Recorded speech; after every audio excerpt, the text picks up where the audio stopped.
You pull the trigger. The bullet punches clean through the zombie's skull, dropping it to the cold concrete floor.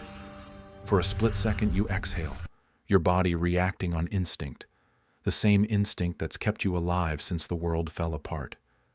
But then you hear it, a faint gritty sound, like sand shifting. Your blood freezes. The zombie you just shot in the head opens its eyes again, not the cloudy, vacant stare of the dead, sharp, focused, a stare that locks onto you with unsettling clarity, like it understands exactly what just happened. And then it does something worse. It watches you, not with hunger, not with instinct, but with the cold, assessing attention of something learning, studying, adapting. For the first time since the apocalypse began, you feel the roles reverse. You're not the hunter anymore. You're the one being observed.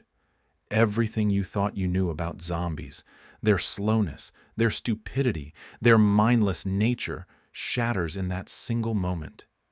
Because if they can learn, if their rotting brains can rewire and evolve under pressure, then the outbreak isn't static. It's accelerating. As you step back, your grip tightening on your weapon, you realize that shot wasn't a victory. It was a warning. From this point forward, every second you stay alive exists under a terrifying new truth. You're no longer facing the dead. You're facing something becoming something else, something smarter, something worse. You don't have time to process what you just saw before the creature moves again. Fast, smoother than any corpse should be able to. Its limbs don't jerk or spasm like the old ones. They respond with precision, as if a new set of instincts has switched on inside its broken frame. And that's when the realization hits you. This isn't luck. This is evolution. The first mutation begins in the brain. What little of it remains. Under normal circumstances, damaged neural tissue shuts down. But the infection doesn't kill the brain, not really. It repurposes it. And now, under the pressure of survival and constant threat, the virus is rewiring neurons at an unnatural pace, creating something like a neural overdrive. Synapses that should have been dead fire faster, building new pathways, optimizing movement the same way a predator perfects its strike. Pain? Gone. Limitations? Removed. Speed? Increased so sharply, you barely see the transition from stillness to attack. You watch the creature rise, not clumsy, not swaying, but balanced. Its pupils dilate, adjusting to the light. Its head tilts, reading your stance, your breath, your fear. A disgusting truth forms in your mind. It isn't just reacting, it's predicting. And the faster its brain adapts, the closer it comes to something even worse than intelligent. It becomes instinctively efficient, like an apex predator built in minutes instead of millennia. You feel that instinct lock onto you now, tightening around your chest like a noose. The first evolved zombie isn't stronger because it learned to think. It's stronger because it learned to anticipate. And as it lunges forward with speed that defies everything you knew before, you understand. The slow, stupid dead were only the tutorial. This is the first real level. You run, heart hammering, but something feels wrong. The shuffling groans behind you fade too quickly, too cleanly. You press yourself against a rusted metal wall, waiting for the sound of pursuit. But there's nothing. Just wind. Just silence. And silence is never good in the apocalypse. You inch forward, weapon raised, scanning the alley. It's empty. Completely empty. No bodies, no movement, not even the smell of rot. But every instinct inside you screams that you're not alone. You take one more step, and your stomach drops. A shape peels itself out of the wall, skin blending into concrete, veins shifting tone, muscles tightening like a chameleon snapping out of camouflage. It was there the entire time, hiding in plain sight, inches from where you stood. The virus has done something impossible. It's taught the dead to disappear. At first, it's just visual mimicry, skin cells darkening or brightening, absorbing grime, masking outlines. But then you notice something far worse. Its breathing is silent. Its heat signature barely registers. The creature has learned not just to hide its body, but to hide its presence. This isn't camouflage. It's stealth evolution. You think back to animals that do this naturally. Octopuses with chromatophores, cuttlefish that shift patterns in milliseconds, predators that freeze their heartbeat to avoid detection. Now imagine that same ability in a corpse that feels no fear, no hesitation, and no pain. You watch as it shifts its posture, not random, not instinctive. It copies the environment's rhythm, the stillness of debris around you, the posture of a lifeless object. It's mimicking behavior, not just color. And suddenly you understand the terrifying consequence. The dead don't need to chase you if they can simply wait beside you, invisible, silent, and patient. Your breath threatens to give you away, but it's already too late. The creature tilts its head, revealing the faintest grin of exposed bone, as if appreciating how close it was to ending you without a sound. The old apocalypse forced you to keep moving. This new one forces you to question every shadow, every wall, every empty room, because anything that looks harmless might simply be waiting to come alive. Everything in your body tells you to keep moving, but the world around you has shifted into an unnatural quiet, too controlled, too intentional. You navigate through the outskirts of a collapsed neighborhood, expecting the usual chaos of scattered bodies and random groans. But instead, the dead move with a strange rhythm, almost like they're sharing the same breath. You duck behind a burned-out vehicle, and that's when you see it. 3 zombies advancing down the street in perfect synchronization. Not similar, identical. Every footstep falls at the same time. Every twitch, every turn of the head, mirrored, flawless, eerie. Zombies don't coordinate. They swarm. They overwhelm. They do not march like a single organism, unless they've stopped functioning as individuals. A chill runs through you as you notice something on their necks. Thin, root-like tendrils pulsing gently beneath the skin, glowing faintly like living fibers. The infection isn't just spreading between bodies, it's connecting them. A parasitic network, fungal, neural, or something worse, has begun turning each corpse into a node in a larger mind. The old ones acted on instinct. These new ones act on information. When one turns its head, the others respond instantly. When one senses movement, all of them react before the sound even reaches them. You've seen this before, in ants that follow invisible chemical signals, in fungal colonies that share nutrients and warnings through vast underground webs. But this is different. This network learns. You move a single inch, testing the theory, and instantly one zombie stops. All 3 freeze. Their heads rotate toward you at the same moment. The same angle, the same speed. That synchronized gaze hits you like a blade. You're not looking at 3 monsters. You're looking at a single intelligence wearing 3 bodies. That's when the real horror unfolds. The one closest to you steps back, allowing the one farthest to advance. They're adapting, choosing optimal positioning, strategizing. The hive isn't just reacting, it's thinking. And with every new corpse it absorbs, it becomes faster, smarter, more coordinated. You're no longer facing a horde of mindless dead. You're facing a system, one that can evolve, replicate, and outmaneuver any human who still believes they're fighting individuals instead of an organism with hundreds of limbs. As the synchronized trio moves to cut off every escape route, you grasp the full truth. You're no longer dealing with zombies. You're dealing with a collective predator. You break into a run, weaving through collapsed walls and shattered windows until you find a narrow hallway where you can bottleneck whatever's following you. You spin around, raise your weapon, and wait. A shadow shifts at the far end. Then another. The hive-controlled bodies emerge, one by one, dragging themselves toward you. You aim for center mass, then the head. 2 shots, clean and precise. The first zombie collapses instantly. The second one takes a bullet to the skull and folds backward, neck snapping with a crack that echoes down the hall. For a moment, it feels like you've reclaimed control. But then something happens that wipes the relief straight out of your chest.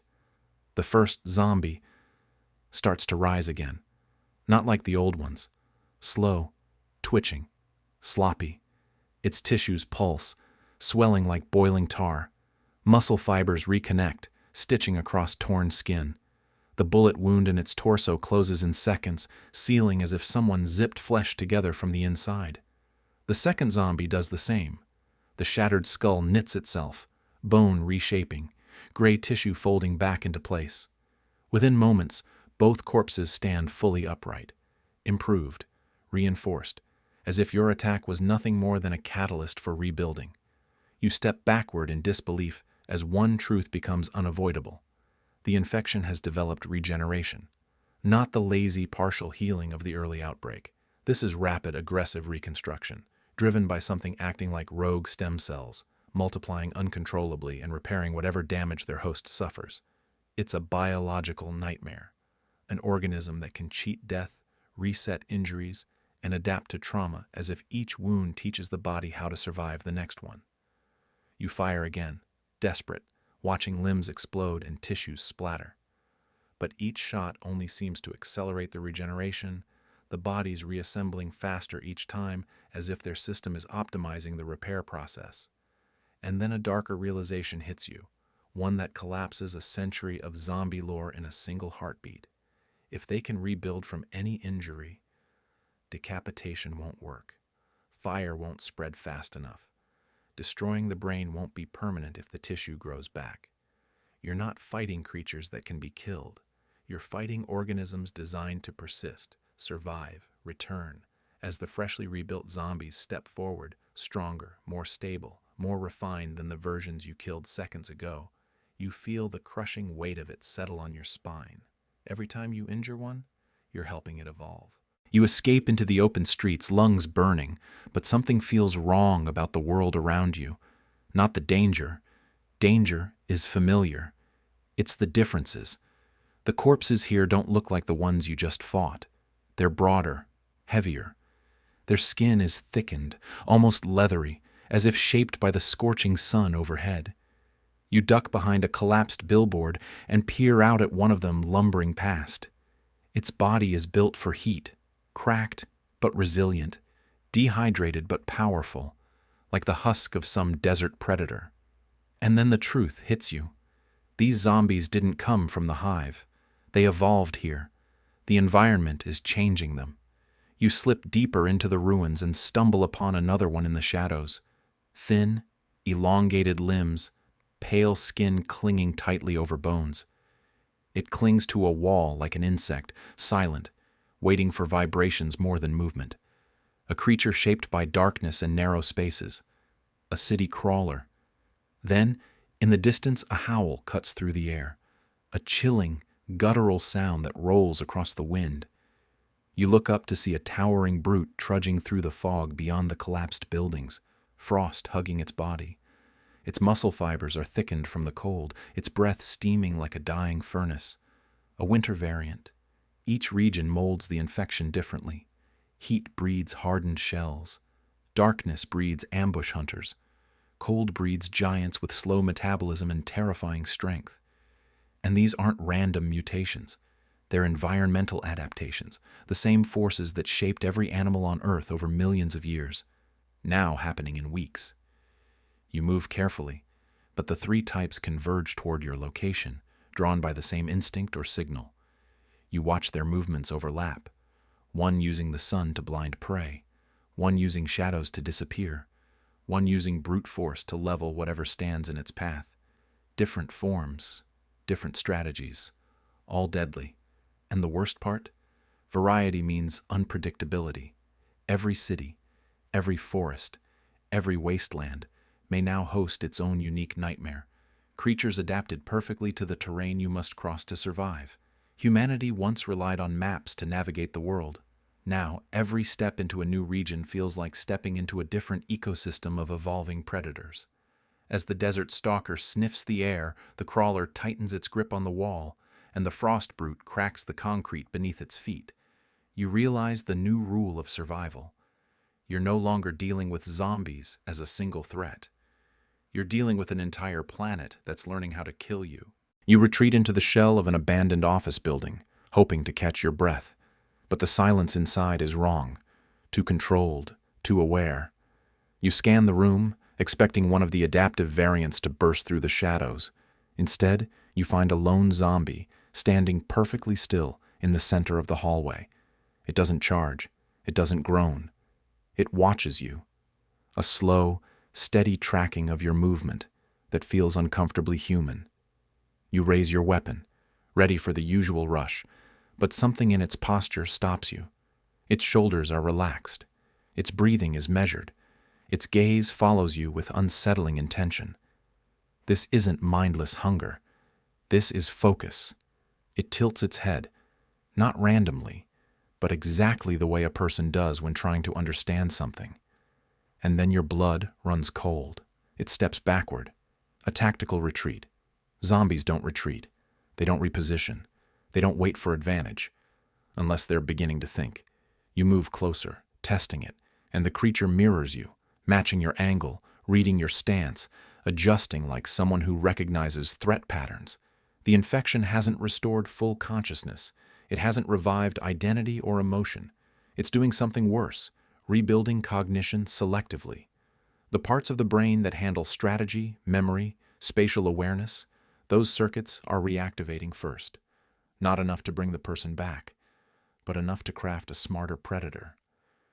You watch as the creature shifts its weight to one side, nudging a loose piece of metal with its foot. The sound echoes down the hall. A diversion. And from behind you comes the creak of a floorboard. Another one closing in from your blind spot. They're coordinating, but not through instinct or hive signals, through intention, through understanding. You whirl around just in time to avoid the ambush. They didn't rush you because they weren't trying to eat you. They were trying to corner you. These aren't animals anymore. They're becoming something closer to primitive hunters, cunning enough to set traps, patient enough to wait, smart enough to exploit mistakes. And as you retreat into the stairwell, you catch one final glimpse of the first zombie's eyes. There's no humanity in them, no memory, no remorse, just cold, razor-sharp recognition, like it knows this encounter is only the beginning. If evolution continues like this, soon you won't be fighting mindless corpses at all. You'll be fighting predators that remember what it means to outthink their prey. You slam the stairwell door behind you and race upward. But with every step, a heavier realization settles in your chest. These evolutions aren't isolated. They're not happening in neat, separate categories. They're overlapping, converging, building towards something far more terrifying than any single mutation could ever be. When you burst onto the rooftop, you see the city stretching out beneath you, broken towers, burning streets, distant shapes moving in the haze. But now, with everything you've witnessed, you begin to notice a pattern that was invisible before. A desert variant marches alongside a crawler, adjusting its pace to match the smaller creature's stealth. A regenerated brute carries scars that aren't wounds. They're structural reinforcements, tissue hardened and reshaped from previous battles. A hive-linked cluster moves with eerie precision, but one of its members tilts its head in that same unsettling way you saw before. Thinking, not following. And then it hits you like a punch. Evolution isn't happening in branches. It's happening in layers.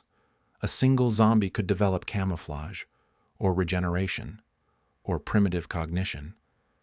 But if even one corpse develops all three, if one infected host survives long enough to accumulate multiple mutations, that wouldn't be an enemy.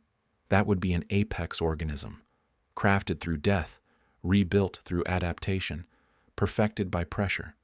A monster that can hide better than any hunter, heal faster than you can harm it, think just enough to anticipate your decisions, and act with the coordination of a hive. The unstoppable cascade. One evolution amplifies the next. Stealth becomes deadlier when paired with strategic thinking.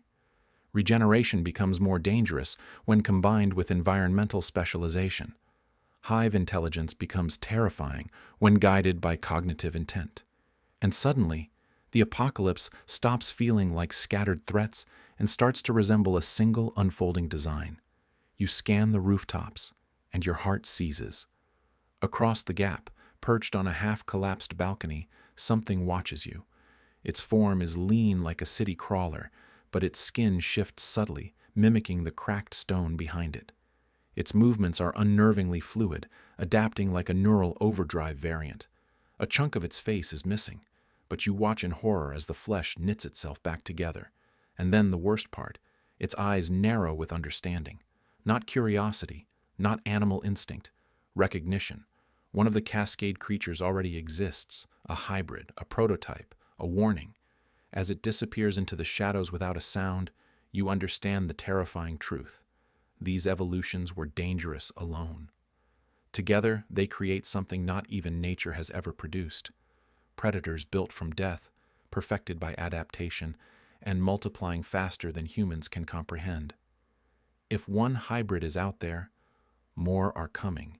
You stagger back from the rooftop edge, gripping the railing as the weight of what you've seen crushes the last remnants of certainty you had about survival. For the first time since the outbreak began, you feel the timeline shrinking. Not years, not months, but days. Humanity isn't losing slowly. It's running out of time now. You force yourself to breathe, to think, to map out whatever hope still exists. There is a window, small, unstable, already closing, but it's there. The problem is that most survivors don't see the pattern. They still believe they're fighting old-world zombies. They don't understand that every hour the infection exists, it accelerates. Evolution feeds on pressure. And there is no pressure greater than a collapsing species struggling to survive. Humans are, unknowingly, fueling the transformation. Each battle exposes the infected to new challenges. Heat, cold, darkness, weapons, traps. Each challenge becomes a lesson. Each death becomes data. You picture scientists, what remains of them, scattered in underground bunkers, desperately trying to decode the mutation patterns.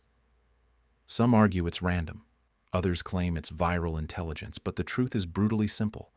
Nature always adapts fastest when it's forced to the brink, and humanity has become the catalyst. You climb down from the rooftop and slip into the skeletal remains of an old transit station. Posters flap in the wind, trains rust on silent rails.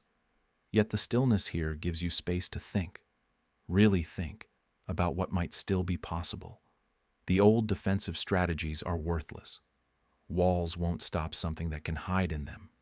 Guns won't kill something that rebuilds itself. Traps won't fool something smart enough to set its own. So what's left? Only one option. Find the source of the evolution and stop it before it stabilizes. Because once the infection reaches a genetic balance point, a moment where its mutations stop being chaotic and start becoming consistent, it will no longer evolve unpredictably. It will evolve with purpose. A stable, perfected form. The final blueprint. You've seen hints already. Coordinated movements in the hive clusters. Shared traits among regional variants. The hybrid prototype stalking you from the balcony. These aren't accidents. They're early drafts. Nature is testing designs, and when it finds the strongest one, it will spread like wildfire. Humanity's last window lies not in killing infected hosts, but in disrupting the chain of evolution itself. Sever the hive, destroy mutation hotspots, collapse environments where variants thrive. Slow down the feedback loop. Even a delay could save millions. Even a fracture in the evolutionary process could give survivors time to regroup, rebuild, rethink the fight. But if nothing changes, if humanity keeps reacting instead of acting, then the cascade will complete itself long before anyone understands what they're truly up against. And by then, it won't be a zombie apocalypse anymore. It will be a world inherited by something far more efficient, far more adaptable, far more alive than the dead ever should be. You descend into the lowest level of the transit station, the air thick with dust and the hum of distant vibrations echoing through the concrete. At first, you think it's machinery, maybe an old generator struggling back to life.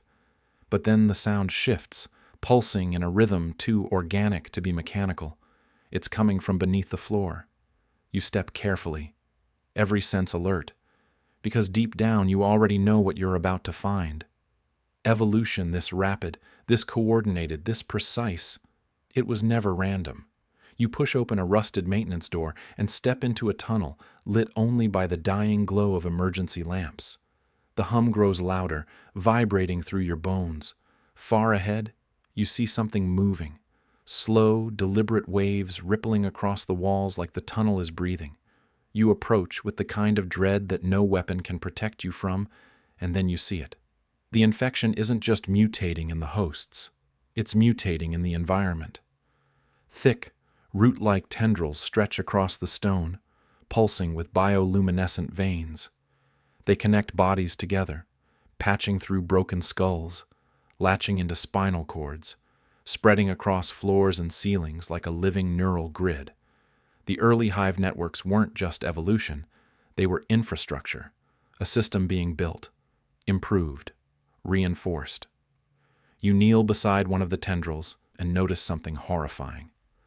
The pattern isn't random, it's symmetrical, organized, designed. Evolution is never this intentional unless something is guiding it, something central, something deeper than instinct. You follow the widening artery of pulsing tissue until you reach a cavern where the ceiling has collapsed, exposing the infection to the open air. And there, embedded in the center of the growth, lies a corpse unlike any you've seen. Not a zombie, not a hybrid. Something in between, its skull split open like a blooming flower, neural tissue stretched outward, merging directly with the tendrils around it. A biological command node, a central processor, a brain that stopped being human long ago, but never stopped functioning. This is the trigger, the origin of the cascade, the moment evolution stopped being natural and started being directed. You watch as data flickers through the tendrils, patterns of vibration, chemical pulses, electrical signals. The infection is transmitting information, storing it, refining it. Every battle, every wound healed, every variant that survives its environment feeds back into this mindless central intelligence. The hive isn't just learning, it's optimizing. And then you see movement in the corner of the cavern. A figure steps into the dim light, a zombie, but not like the others. This one stands upright, movements fluid, expression almost calm. Its eyes track the flow of signals through the tendrils before shifting toward you with chilling recognition. It doesn't attack. It observes, waiting, studying you with a patience that feels all too familiar. That's when the final truth detonates inside you. These creatures are not evolving randomly. They're being pushed, guided, toward a perfect form. A final phase shaped by a biological intelligence that grows stronger with every death, every mutation, every failure and success in the field. The apocalypse humanity feared was only the beginning. Phase 1. Destruction. Phase 2 is unfolding right in front of you. Creation. And if the infection is allowed to complete its blueprint, Phase 3 will be something the world has never seen. Not the dead, not the living. Something perfectly engineered to replace both. You back away slowly, the cavern pulsing around you like a living heartbeat, the central node watching you with that cold, patient awareness.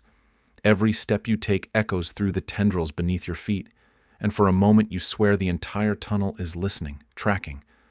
Not your location, but your intent. You raise your weapon. But what good is firepower against something that doesn't fear pain, doesn't fear death, and worst of all, doesn't fear you? The evolved zombie standing near the node tilts its head slightly, the gesture so deliberate it feels like a warning, not a threat, a statement. It knows you've seen too much. You stumble backward into the tunnel, gripping the wall to keep your balance, and the hum of the hive seems to shift into a lower register, almost like a whisper, almost like a voice. When you finally reach the stairwell, the air changes, the noise fades, but the knowledge refuses to leave you. The infection isn't just evolving, it's planning. And whatever Phase 3 is, it's closer than anyone on the surface realizes. You burst back into the night, gasping for breath as the city sprawls before you, silent, dark, waiting. Somewhere out there, survivors cling to the old rules, believing the dead are dumb, slow, predictable, believing the apocalypse is something that's already happened, not something still unfolding. They don't know the truth you do now. The infection isn't a plague, it's a blueprint, a design being refined piece by piece, body by body, mutation by mutation, and it's almost ready. You turn to leave the station and freeze. On the rooftop across the street, silhouetted against the moon, stands the hybrid you saw earlier. The shifting skin, the fluid movement, the calculating eyes. It's been waiting, following you, confirming your discovery step by step, and behind it, something else moves. A second silhouette, then a third, all watching, all silent, all waiting for the moment the hive decides the time for hiding is over. A cold realization sinks into your bones. Phase 3 won't begin with an outbreak. It will begin with a coordinated action, a single signal from the command node, a moment where every evolved form, stealth, regeneration, cognition, environmental adaptation, moves as one. You take one shaky breath as the hybrids tilt their heads in unison, mirroring the gesture you saw underground. Recognition, acknowledgement, promise. Then they vanish into the darkness, leaving you alone on the street with one final crushing truth. The next phase of evolution isn't coming. It's already unfolding. And when the signal finally reaches every corpse on this planet, humanity won't have minutes or hours. It'll have seconds,